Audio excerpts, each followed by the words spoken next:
Hello, I'm Anand Naidu in Washington. The main story is brought to you by Al Jazeera.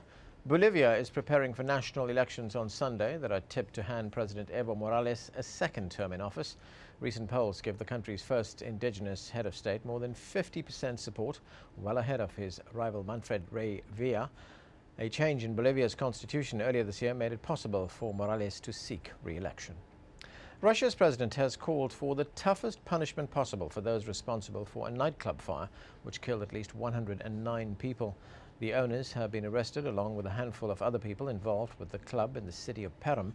President Dmitry Medvedev has said those responsible have neither brains nor a conscience. More than 130 others were injured in the blaze. It was caused by an indoor fireworks display which caused a stampede. Guinea says its military ruler is, quote, out of danger after successful surgery.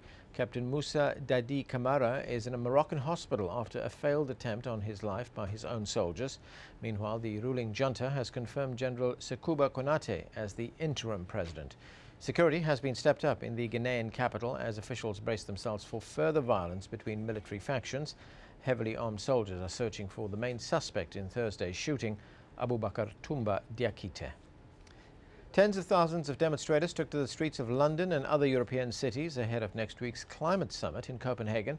They were demanding political leaders achieve a strong and lasting agreement to combat global warming.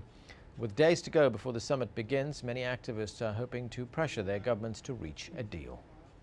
The Filipino government has been defending its decision to impose martial law in the southern province of Maguindanao, where 57 people were massacred in the country's worst instance of political violence.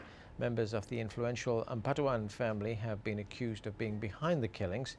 Authorities say martial law is needed to rein in heavily armed gunmen who are loyal to the Ampatuan family. And those are our top stories. Don't forget, you can keep up to date with all the news on our website, and you'll find that at aljazeera.net/English.